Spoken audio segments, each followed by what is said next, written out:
Hey everyone, so this video is going to be one where I am brimming with energy and fury, but I'm going to try to remain calm and relaxed, thinking not only about the amplitude of my volume, but the speed of my words. Just know that there are two wolves inside of me. One of them is foaming at the mouth, and the other one's going, chill, bro. It's okay. It's just a little rabies, walk it off.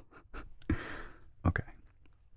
So the first thing I want to address is this thing. Now this thing is my arch nemesis, okay? What had happened was that I was in my kitchen making the baking ASMR, which I'm sure you have all watched by now in totality. Yeah, it's an hour of me being an absolute fool in a kitchen, creating ridiculous sound effects in hopes that it is ASMR, and constantly quipping. But we'll talk about that. Remind me, alright? You're not going to be able to remind me. I want to talk about the nature of my ASMR channel, but first, my arch nemesis. So, when I went out there, I had used a different interface, audio interface thing I plug my microphones into. And that's like fine. But I had switched out this little thing. And this thing is, I won't be able to hear myself for a second, that's fine. Hopefully you won't hear anything from me doing this. But it's what this plugs into, like that, so that it can fit into my interfaces. Most interfaces, for some reason, whoopsies, take this big thing versus this small thing. And they say, like, you know, the size of your auxiliary cable doesn't matter, but if it doesn't fit, then it can't make proper connection, and I can't hit the E spot without it. So, anyway, what was happening was, since these were swapped, and these are identical, they should be, was when I spoke into the right one, it sounded bad, like dull, like it wasn't coming out fully, and I thought it was a problem with my microphone plugged in, or the channel it plugs into, or I thought it was the program, like something was wrong, and I could not figure it out, and it stopped me from making some stuff, because it was like, well, my audio isn't good. And today, when I went to go and turn it on and set it up, I couldn't hear myself at all. And so I restarted my laptop, I restarted the interface, nothing. It's like, oh, maybe it's not plugged in properly, so I have a, extension, oh, so sorry, on my headphones, because these don't reach very far. And so I, unplugged it, I hear nothing, I plug it back in, I still hear nothing, so I go to unplug it from the interface, and halfway unplugged, I'm hearing stuff, and I'm like, why would all the way plugged in not work? But halfway unplugged works, and I'm getting audio.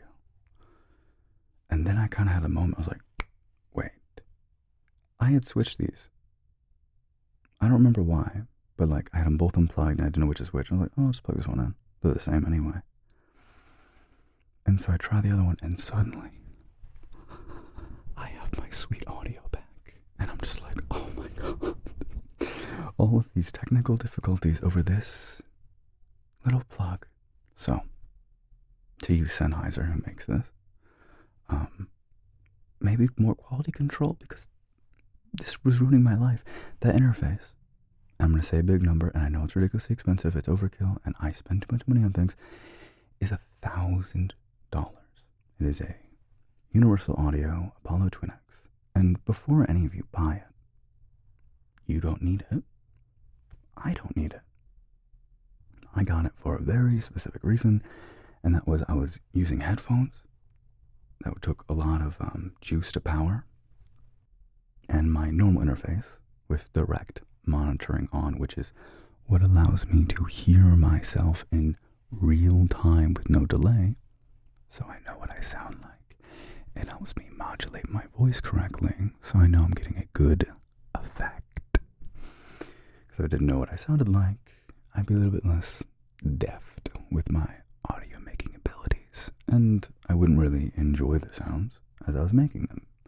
I'm sure plenty of people make ASMR without headphones, but then they don't get to enjoy the ASMR along with the viewer. And for now, I'm a selfish audio producer, and I want to get something out of it for me too. So anyway, spent way too much time on this. Now I use Apple headphones, probably negligible. Most people can get away for the whole entire careers with probably just something like this. This is a Focusrite 2i2. I don't see any reason you would need a UAD Apollo Twin. And in fact, when I told my instructors at my voiceover class that I had it, they were like, why? But they did say one of my other instructors did something similar, and it's because sometimes people get a little overzealous in purchasing things that they think will benefit them. I like it. It's pretty. I feel official and powerful. But it's not necessary. Anyway, so what I was saying was I didn't want to replace a $1,000 interface. Actually, I did see it was $700 recently. Price drop. Still too much. Focusrite's like $200. Should I add affiliate links in the description? Maybe. Would you be mad at me? I'm not telling you to buy these. You don't need them. In fact, you can get a Behringer. I forget. But I had this like $80 interface for years, and it's fine. You don't need either. But if you're gonna, and if I convince myself to put an affiliate link, you can click on it or just buy anything with it. If you click on it and then buy something, I get like money. You don't have to do that.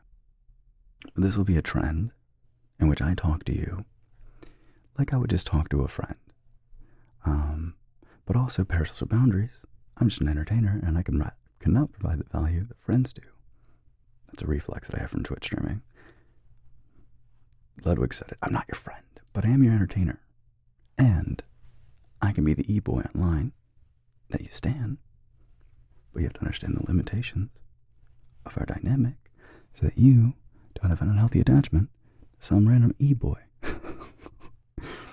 What you should do is go out and do hobbies that you enjoy with other people so you have a connection in person, or form online friends with peers so that we are all healthy. Was this disclaimer necessary in the middle of an ASMR video? Probably not, but I said the friend word and I was like, what if someone gets confused? I have OCD, by the way. Legitimately, I was diagnosed. And so when I act ridiculous, I recognize that, and yet in doing so, and doing all my disclaimers, I have relieved my anxiety. Now we could have just cut this part out, but that's not the authenticity of my neuroticism that I want. Right, editor? We didn't cut this out. We left it in, even though you said, Alex, it's a bit rambly and not very ASMR-y, and I said, I don't care. Perhaps at some point I will make more completely ASMR-centric content, just like every other ASMR character creator. We're all really characters if you think. But for now, we get neurotic guy attempts ASMR format while ranting at us while having taken ADHD medication that he was prescribed, and therefore is basically on a caffeine high, fighting with the two inner wolves, one of them which probably needs to be. Besides the point, anyway, I have successfully figured out my problem. I get to be happy with my way too expensive audio interface and my way too expensive microphones. And they're all working, and nothing's broken.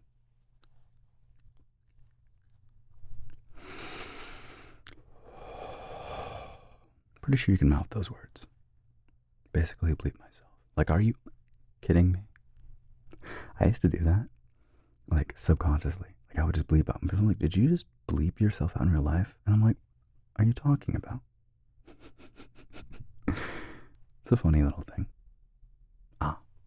More ASMR stuff. You might be noticing, Alex, you look more pale today, and it's because I took off my streamer tan. And by that I mean is I made the lights a bit whiter because I realized when I make myself orange with basically orange light, it makes my teeth orange. And so you either get a brighter smile and paler skin or darker skin and an oranger smile. It's your choice. All right, vote in the comments what you prefer. And you're right, I could go and get the sun, but you see, I'm made of snowman material. I will die. All right, and also, skin cancer runs in my family, okay? And that makes me terrified of the sun. And so when I go out, I'm like, I can feel the cancer settling in, which, is that neurotic? Yeah, we've established. I'm clinically neurotic. But I love to be seen, and I love to be understood, which is why you get this radical authenticity of me being a ridiculous person that I think that is a draw to my content, because I don't know how many people do this. I imagine the most successful creators typically have a persona that they present. My persona is my worst self. Worst is a bit of a strong word, but it is a version of myself that is not very restrained, and it feels good. This is my therapy, okay? And again, I'm just an entertainer, and that goes both ways. You are not my therapist, but I get to vent to you, and you listen to it, and I get paid for that. So it's like symbiotic, okay? It's symbiotic. Now, I have realized that I have indeed stayed my volume to being whispering, but allowed the energy of ADHD medication to pick up, and I will now gently bring my energy back down very consciously. I wonder how my energy hits your nervous system when it's like soft voice, but like electric energy. It makes me think of the difference between my TikTok persona and my Twitch stream persona. Now those are, again, gonna have a lot of the radical authenticity, but on TikTok I'm oftentimes talking very softly, playing something like Power Wash Sim, the ASMR of the spraying, of the cleaning, of the aesthetic of it, methodically coming clean when I remember to do that. And occasionally I'll say really spicy things. It's good for viewership. And then on Twitch, I'm usually like my hyper energetic self. And I'm like, welcome in everybody. How you doing today? And that's also me. It's just me in a very specific circumstance, which is entertaining a live crowd, trying to be entertaining, trying to be funny, trying to keep the energy up. And I think oftentimes operating in that place does cause a certain level of anxiety to build up my body, and I'm almost operating from an anxious energy. And I once mentioned that to another Twitch streamer, and they're like, yeah, I think I also operate from an anxious energy, and I think it's good entertainment when I do. It's a good energy. But it is like attacking me a little bit. It takes something out of me. So like when I hit end, this is what happens. And it takes me like 10 minutes to an hour to like come back up. But I don't necessarily always mind operating from that place because I think it's good entertainment, like I'm being a good entertainer. But I think an ideal would be able to enter in that energetic space while like keeping it like the threshold right before anxiety and more just excitement and fun. But that's something to try to balance out going forward. But like I like making videos about this. I like talking about what it is to be a creator for me, what it is to my experiences. And again, I think if we can tie this all back to this idea, like I like to be understood. I like to be perceived accurately. And so I'll go through extreme lengths to be extremely specific in the things I say. So I feel like if someone was listening, they truly get it. They get what I'm trying to say to them, what I'm trying to say about myself. Which is why I think sometimes my therapy sessions aren't productive, because rather than going, I struggle with this thing, can you help me find a solution? I go, This is the thing I struggle with. Here's why I think I struggle with it, but I could be wrong. But also I could be like right. I don't know. And then I just talk and talk and talk and talk and talk. And then like 10 minutes till we're finished happens. And I go, oh, by the way, do you have any advice for any of this? And then they have to try to like, okay, so like, I hear what you're saying. Like, just try to hit like 50 minutes straight of rambling.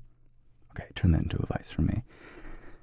And so I probably should do the rambling before and then just say the conclusion. But I think out loud, right? I come up with what's true about me through the exploration of talking about it with people. So this is how I figure out how I am.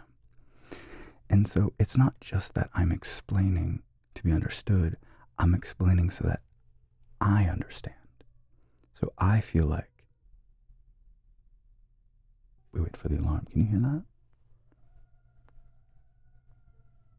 I don't know if I should be dancing to the sound of someone maybe suffering.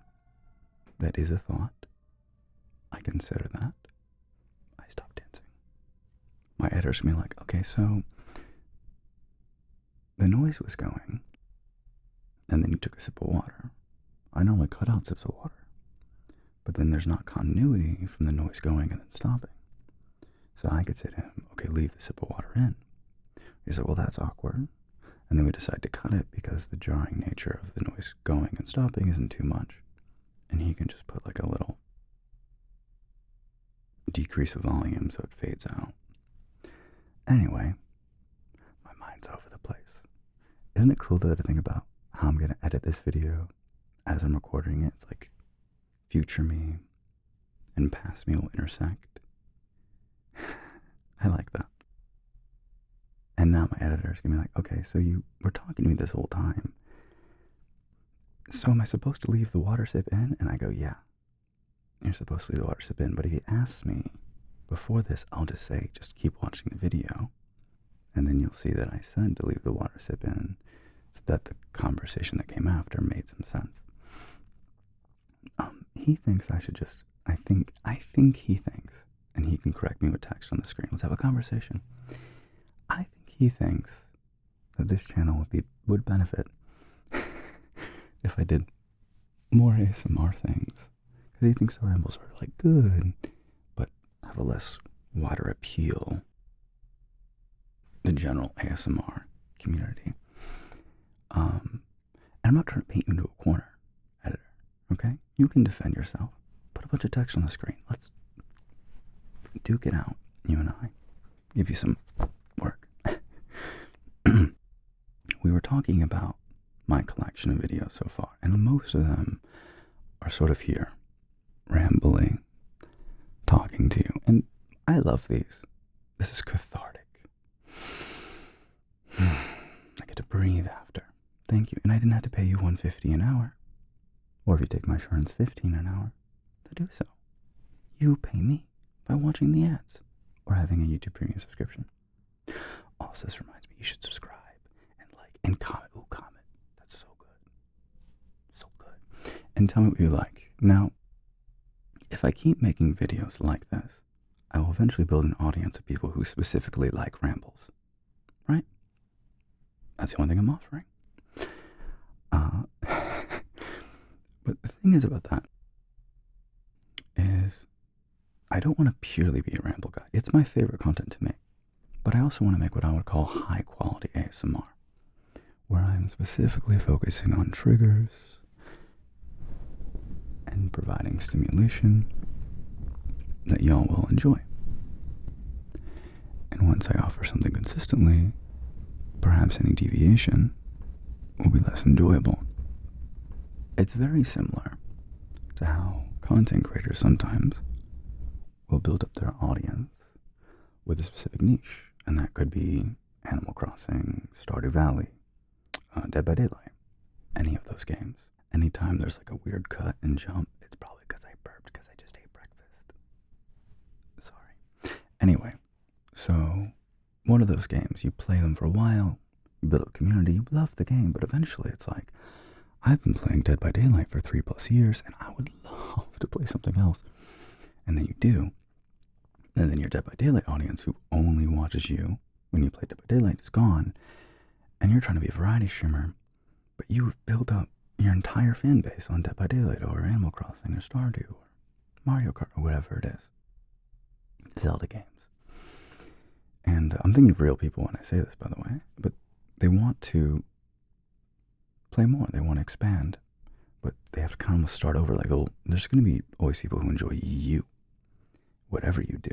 It's your personality. It's your unique presence. It's how nice your voice sounds.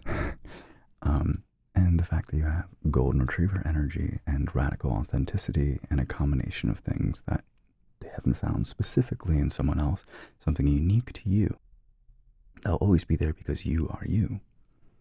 Or at least some semblance of it. We're all changing, but there's some core elements that probably stick throughout a person's life and their personality, like some things that remain there. For example, I am a neurotic, yearner, lover boy, attention needy. I love to feel talented and good at things, and when I do, I feel really relieved. But oftentimes, my sense of accomplishment is waning, and so I need to have consistent sources of success to feel like I'm doing and living up to like my potential. But also I really like connecting to people. I do genuinely care about their well-being, and balancing that empathy with, setting good, clear, and parasocial boundaries. And I want to offer advice, but I'm not a medical guy. I want people to get more into Buddhism because I think it's one key to happiness is being present. I'm just like naming things. I'm very competitive. I love to win at games. Like when I play Elden Ring, I like go and I go and I go. I can hyper-focus. I get really excited when people are giving me attention. When I get gift subs, listen, are we going to pretend that money isn't cool? But also it's just another signal that people like what you're doing. It's a signal that you're also going to be able to pay rent, so it's like a good signal each way, But I'll have you know, there's a period of time when I was a full-time streamer where gift subs didn't make me feel happy. They made me feel relieved because I had to pay rent and I was in debt. And so I needed them. I didn't want them. I needed them. And now I am fortunately in a place when I get them, it's just a bonus. And it's like, I get to feel good about them and not like, oh, thank God. Again, I'm telling you all this because I like to be understood and I like to tell people about myself, and I can talk endlessly. That's my strength as a content creator, is there's probably many people who like to be seen. They like to talk. But I have a desperate attachment to it. And I kind of use that energy. This is the energy, these conversations I'm having with you here on YouTube is what I used to bring to stream. And that's like good and all. But like YouTube is better because people can see me even when I'm not live. And you get like ad revenue and no one has to actually pay for you to be successful. So I think this is actually a great pivot. Though I do want to start getting back into it because there is something exciting and fun about having community and connecting like that. And, when I first started off, I wanted to be a really successful Twitch streamer, and my standards for like really successful at the time was like 500 to 1,000 concurrent viewers. But there's pros and cons to that, for sure, and hopefully it's not just sour grapes. If you haven't heard that, there was like this fox, and he was looking at this grape patch or whatever, and he saw these grapes that looked so delicious, but try as he might, he couldn't reach them. And so he said to himself, well, those grapes are probably sour anyways. And the point of this is sometimes we decide things that we aren't capable of getting are bad, so we don't feel bad about not getting them. And sometimes when I say, oh, I don't want that thing, I try to ask myself, is this just sour grapes? Am I just saying, oh, I don't want this thing because I wouldn't like it?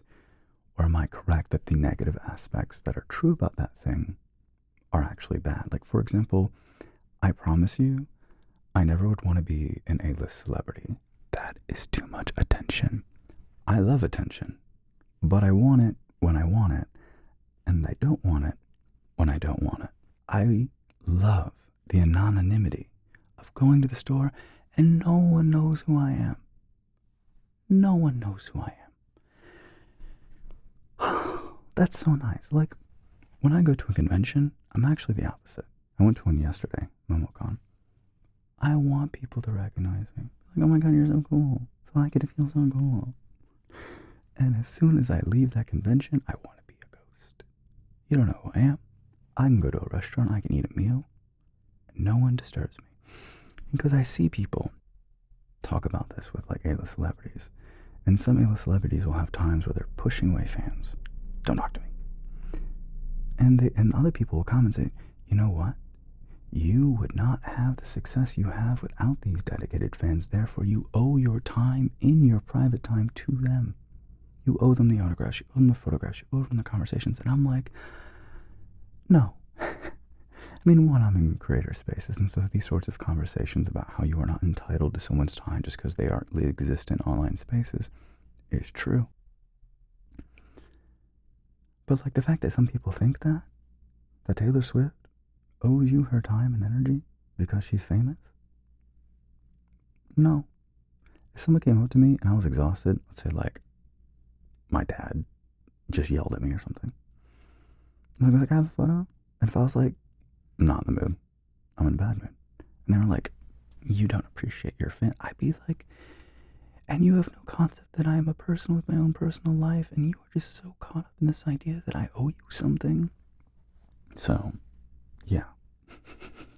I don't want to be an A-list celebrity, because I would be the kind of guy who, like, the fifth time someone jumped a camera in my face, I go, pat, smack the camera down, and it breaks, and then I look like an unhinged mean person when I just wanted a moment, a personal time.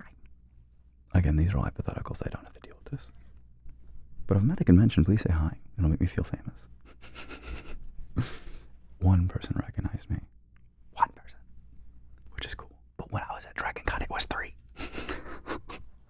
But we'll do better.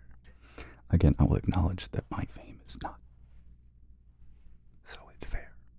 Okay.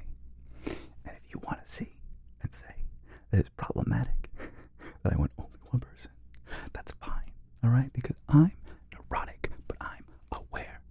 So it's okay. And I appreciate every single one of you.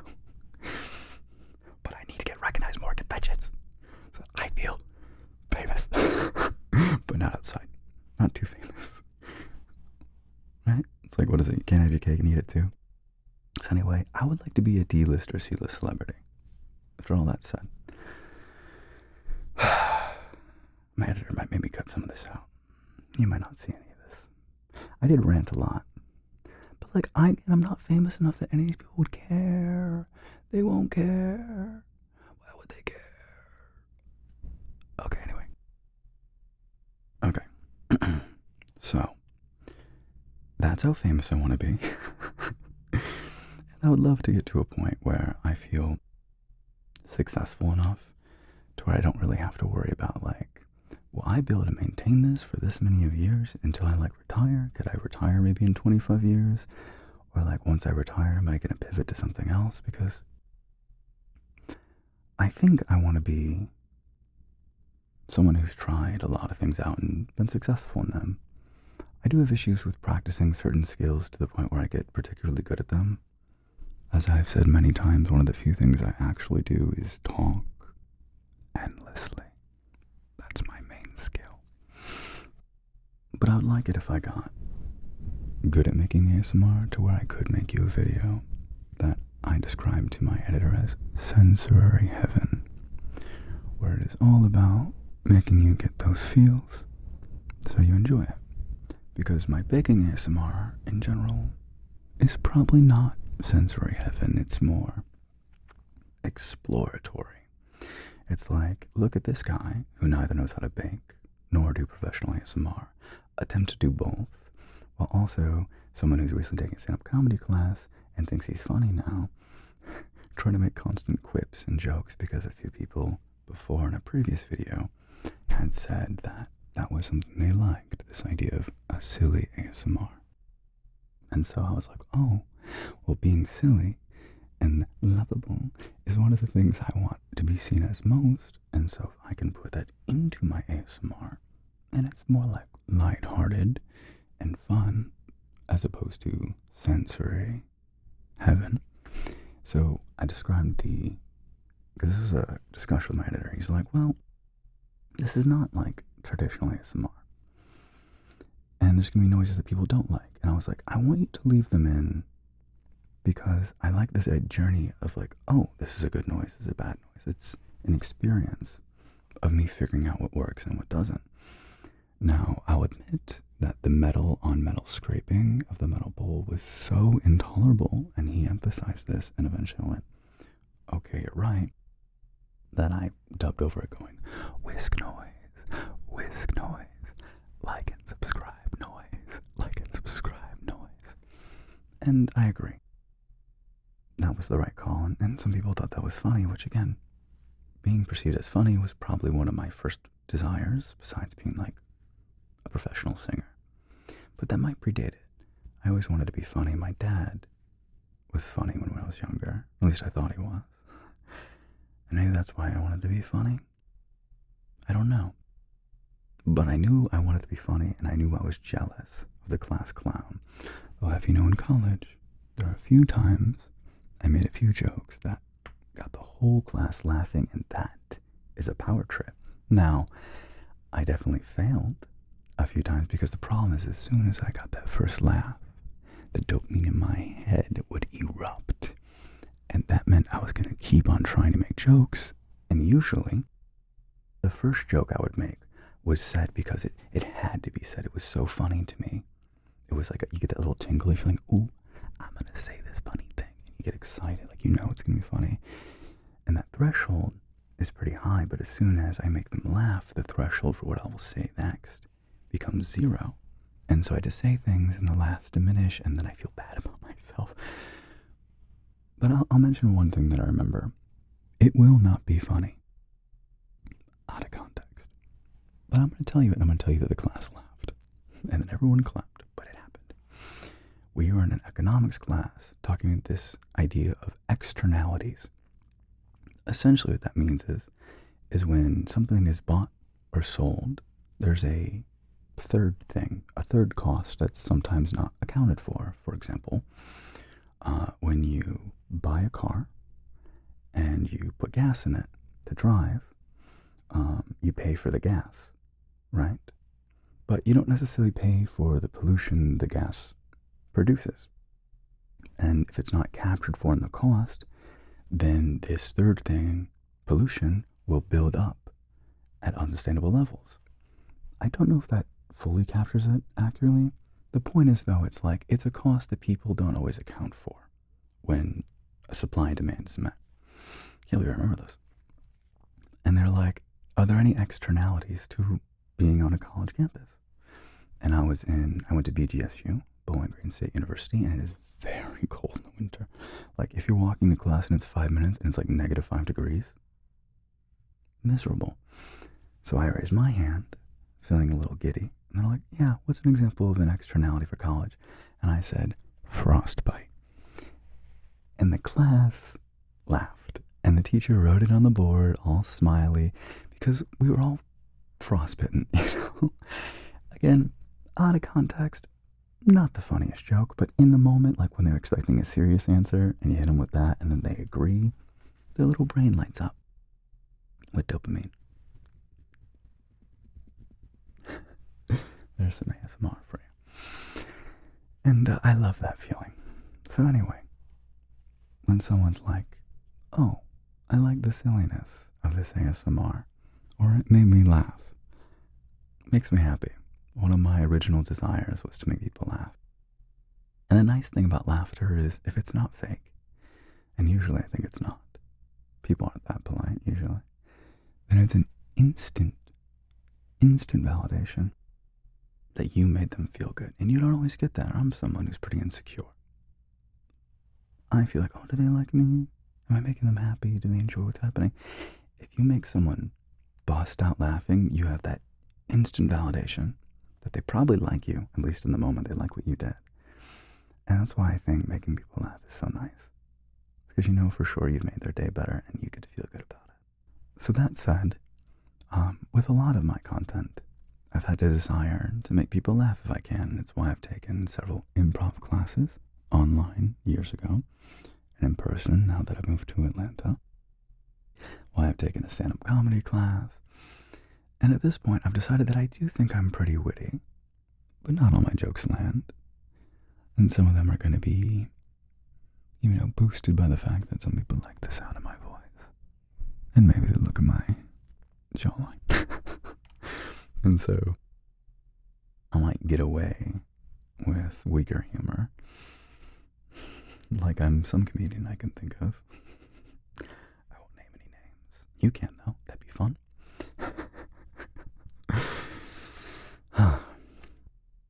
But, me as a content creator, me as an ASMRist, yeah. And so, if I continue to make silly ASMR, ranting ASMR, it's likely that that'll be who my audience is. And one really nice part about that is, that's as close to raw me as I get. Like when I hang out with someone who I'm close with, and if they'll let me talk, this is what you get. This is what you get. This is me. It's not always me. Sometimes I'm very relaxed and grounded, and I love this version of me because the anxious energy isn't there. It's just nice. And that's sometimes why I've liked those TikTok streams, is because in trying to create relaxation in the viewer, I end up creating relaxation in myself, and I'm not someone who frequently experiences presentness, inner peace. And so again, much like me ranting is therapy, that's a form of therapy too. To be actually relaxed for once, actually grounded for once.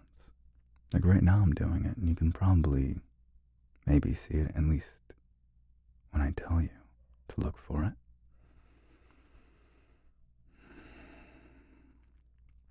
It's nice. And so I do want to create ASMR like this too. Stuff that can ground people, make them feel calm and warm and safe, and encourage them to be present, because I do think one of the secrets to living a good life is to, at least as much as you can, to exist in the here and now. Because oftentimes we are worried about what we're going to do in the future, or dwelling on the past. And so joy, the experience of joy, can only be found in the present. And so if you thought, I want to live a happy life, then you're going to have to invest energy into being present and here and now, because that's where happiness is found. It's like how I'm trying to stay present and connected with you while I listen to a dog bark. It takes effort, but it's worth it. I had to burp in between the takes, so I had to re-say it. I'm gonna keep going. I've got a lot of energy today. Sometimes I probably make these videos until I run out of dopamine, but I'm on ADHD medication, so I'm brimming with dopamine. And so I'm more stimulated by making this than maybe I would normally. At least I'm very stimulated by making these. But at some point I probably, okay, I said all I needed to say. Whereas this time around, I've got stamina. So yeah, I've talked about the nature of my content, the fact that the baking ASMR is a journey rather than sensory heaven, the fact that I want to make sensory heaven videos at some point to feel like a professional ASMRist. I do look up to creators like GBASMR. That's the main person I think of, actually. And they've done, I think, Dr. Roleplay ASMR, and so I finally did one. Now, again, it's much more silly than relaxing. But in my head I was thinking that it's kind of like niche content, like not everyone will be into it. But I was like, I'm pretty sure roleplay ASMR is not very niche for the people who listen to ASMR regularly. See, let me know in the comments. But I think I'm going to try to balance out my repertoire of ASMR with rambly videos. I imagine that for a long time, or maybe forever, it'll be the majority of what I make because it's so easy for you to make. It feels good to make. It feels connected. It's all good stuff. Sensory heaven videos where I am, just trying to do things that will sound good, but still utilizing my voice. I mean, if I don't use my voice, I'm letting my best asset go to waste. And so I'll probably try to make sure I do that. Also, fun fact, I will likely leave these on maybe forever because it allows me to always be able to do this. But it also protects the mics, and these are Neumann TLM 103s. Very overkill. Again, I spent too much money. But on the bright side, I should never need something better. Arguable if anything better actually exists. But anyway, I'll probably leave those on. I've lost my train of thought. But yeah, rambly videos. Maybe I'll be silly in them, maybe I won't. Sensory heaven videos. Less likely to be silly, more focused on sound, but it'll probably still exist. Core part of my personality is trying to be funny. Now, there's this other type of video that I wasn't sure if you'd like. Now, these aren't typically for me, but they've been growing on me, and I'm going to call them sticky and wet noise sounds. These are things like mukbang content, the fact that I have some spit going on, called mouth clicks. These are normally the enemy of voiceover artists. You try to stay hydrated to avoid this sort of thing, and I am a very thirsty boy. Speaking of which, salute. Yes, editor, you can leave that one in. But yeah, so I kind of want to make them because there's this cool TikToker I know of, Johnny B. ASMR, and they seem to be someone who makes a lot of mouth noise type content in terms of like chewing and eating. And I kind of just look at these people who are very successful and go like, I want to make something like that to feel like I can. But I know I don't want it to be my main content, and I'm afraid of it scaring off the people who like the soft voice stuff, the silly stuff, the stuff I'll mainly make, and even the sensory heaven people. Because the chances are that someone who likes my ASMR, because people say to me, I don't typically like ASMR, but I like yours because it's mostly just soft-spoken stuff, and I think that's less likely to be abrasive compared to more specific noises that are more controversial. I would imagine eating and chewing like gummy stuff and food noises have to be one of the most controversial, because like I think it's called Misophobia, I don't know which one it is, but it's like the sound of mouth noises and eating noises are so agitating to some people that it will drive them into a frenzy, like nails on chalkboard. And it's funny, is when I was younger, I was one of these people, specifically for my brother. He would slurp his milk in his cereal, and it would just, And I think in part it has to do with the fact that it was my brother, and our tolerances for the annoying things people do from the people we're closest with tends to be lower. And you'd wish it was the opposite, but it tends to be that we have a lower tolerance, at least for me, to the people I'm closer with. And I hated those noises. But now I'm to the point where it's like, okay, I don't really feel that way, and I've slurped ramen, and Naruto teaches you to enjoy it, and then, or at least like slurping's a good thing, swinging pole. Like you hear, I don't know if this is accurate, I'm assuming it is, but I don't know. I've heard that in some cultures, like slurping the soup or the noodles is a sign that what you're eating is very good, and it's like a compliment to the chef or something. And so I've learned to associate that noise not with bad, but with good. So that said, I would like to make some of that, not very often, but I don't want to scare you off. So let me know in the comments if I just very clearly labeled, okay, this video won't be for everyone. These are mouth noise content, and I just wanted to make it because I could. I might not even be the biggest fan. Or maybe slime content, like similar, like wet, chewy noises. And they don't always have to be chewy, but like wet. Or very mouth clicky content. Don't leave me. Okay, that's what I'm saying. I will go back to rambly, silly, funny, sensory heavy content. But just let me know if me making stuff that's like adventurous and potentially off-putting interests you. Because like similarly, my baking ASMR is not sensory heaven. It's a journey. It's mostly good sounds, and we try to dampen down or cover up the really bad ones. But like, it might be harder to sleep to, you know? And I know some people listen to ASMR to unwind and relax. And so there's a balance there. But I will say this. Sometimes when I want to feel good, I'll watch comedy, like stand-up comedy. And so if my ASMR was relaxing sounding, but also funny, I think that could be a combination, but obviously that's not as pure relaxation as it could be.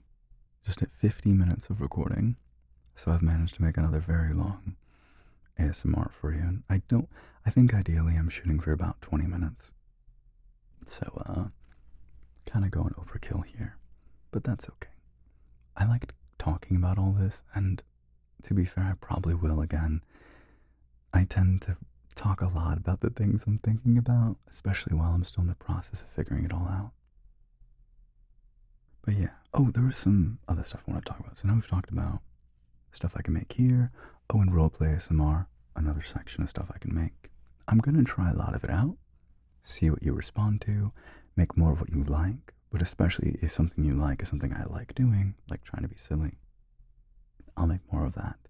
But even if you like something and I like it, I'll try to still try things like making a purely sensory enjoyable video as well. I have all these tools actually I was supposed to use in this video, but I haven't got to them. This is actually for like exfoliation, which I could stand to do more of, as you can maybe see. What did I want to talk about? I talked about success, too much success, my neediness, how I am as a person, where I'm going to go with this channel. I think also just talking about the ebbs and flow of success online. Sometimes I'll make videos on TikTok and on Instagram, and they'll get millions of views. And that is so rewarding. Because one thing, I think I've said this before, at least other people, it's a signal that I can still be a content creator. Having that kind of reach shows you that you're probably going to be able to stick around, that it's going to get forgotten and then be unable to support yourself. And so it's very rewarding and encouraging to see that level of success, and it usually results in emails being like offering to work with me. And I typically turn down offers to work with me because I kind of found with like my own personal sources of making an income as a creator, offering paywalled content and stuff, various types, that usually is way better in terms of like being able to support myself than it would be to like work with some company for a week and call to action for them.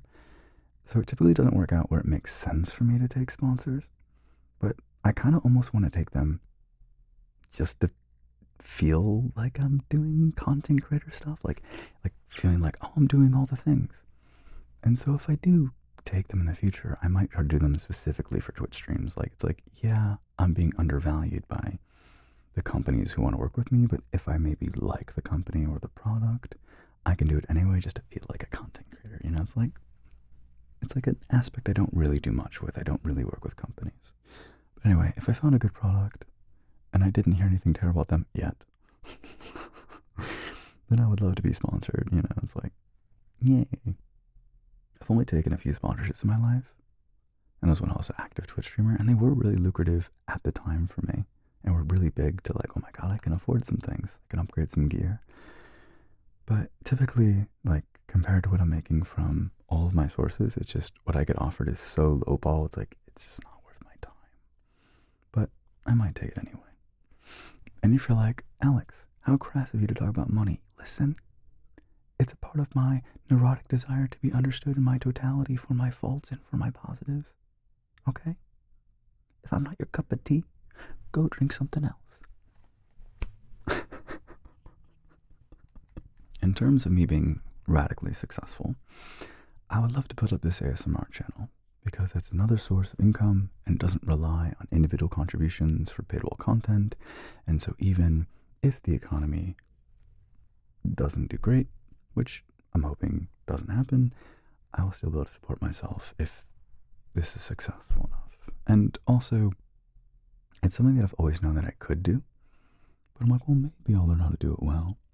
But at this point, I want to succeed. I want to challenge myself to get good at this. And so I can be proud of the things I've done, because a lot of times in my life, I feel like I've coasted by on mediocrity. I do just enough to be able to be successful enough to be comfortable, but then I leave it there. I don't reach the next step. And it really is unfulfilling to feel like I'm not reaching my potential.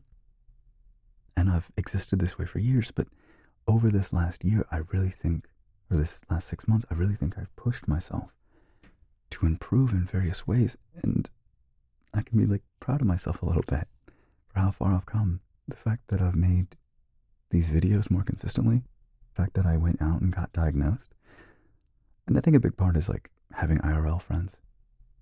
I made some friends in Atlanta, and I think that was so fulfilling and so like give me a sense of security in like my life, you know, to have a grounded few friends in my life who like are kind and moral and, you know, like we agree on values and thoughtful and can, you know, intellectually match like the things I want to talk about. It's just, I really think I have to give them a lot of credit for me being able to get here because, you know, I've got my own mental struggles, but just having some really good people in my life has really helped me take the next steps in the things I want to do.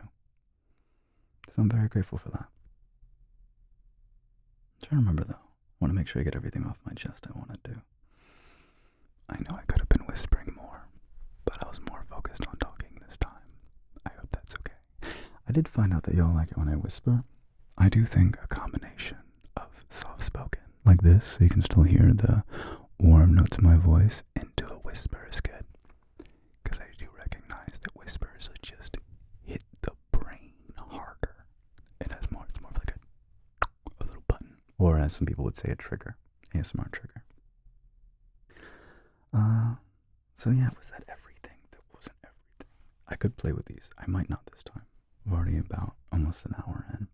And then if I start doing these, but I'll save them for the next video that I do about me. Oh yeah. So as a creator, by the way, if you don't know, I do personal training around 4 times a week. I want to get in the best shape of my life so I feel confident in myself. I want to cosplay. And I've kind of decided that I'm not the sort of person who's going to learn how to knit and stitch and 3D paint and foam cut and just make this stuff, because I would rather invest in my entertainment ability, becoming funnier, becoming a better actor, becoming a better voice actor, a better singer, a better comedian, a better writer in terms of like comedy mostly, a better creating skit person than creating outfits, because that is so time intensive, and I'm recognizing that. To you cosplayers out there who make your own stuff, oh my god, you are so impressive. I do not have the energy to put into that, and I'm someone who procrastinates even the things that I just listed terribly. So I've accepted about myself that I'm unlikely to be the sort of person who will make his own cosplays, which means it would be really great if I found reliable sources of good cosplay outfits, materials, and maybe even found someone who makes custom stuff for me. That would be fantastic. There are a lot of really famous and successful creators. They are beyond my reach.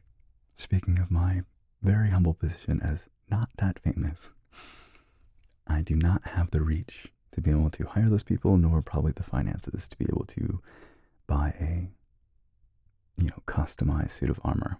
I wish I had baby no money ability and wealth. It's not in the cards for now.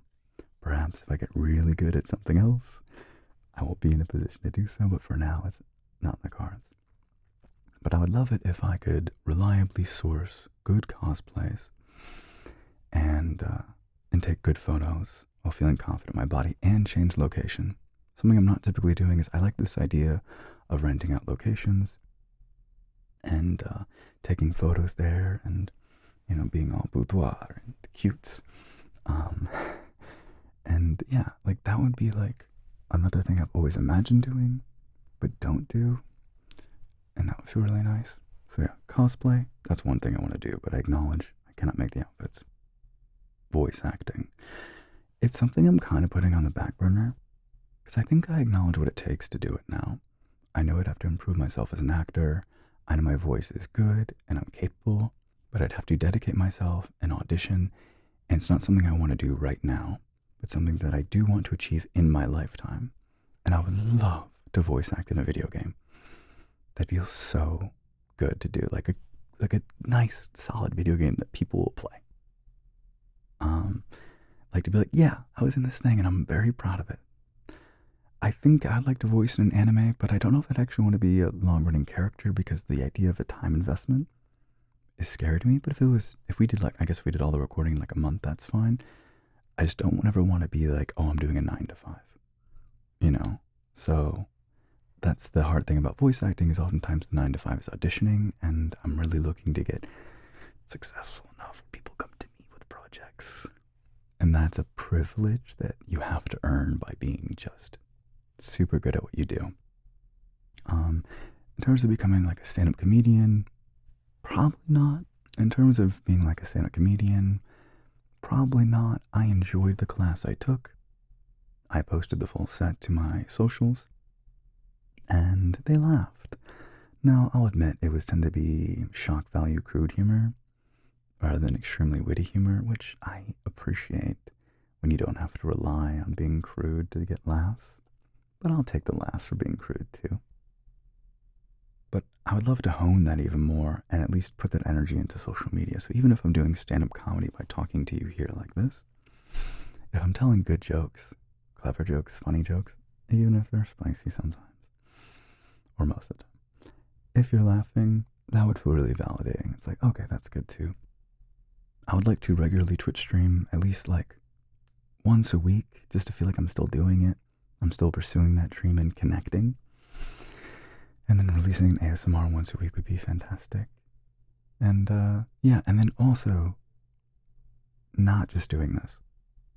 To have points where I am so incredibly productive and then points where I think about work, not at all. And I'm living large, because why have success if you cannot enjoy the merits of being successful? So like, if I'm doing really well with everything, go to a nice restaurant on the weekend. Go out with friends. Get yourself some ice cream.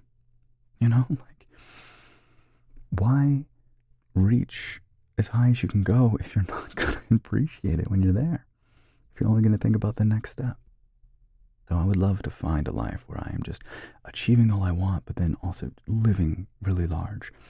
I would love it if I would like go on a vacation and then make content there. So it's like, oh, exciting, like maybe a vlog content, or maybe I just made ASMR on top of the Eiffel Tower, just like something ridiculous but fun. And especially if it was well received, how rewarding would that be that I get to do an adventurous thing and write it off as a tax write-off, These are my fantasies.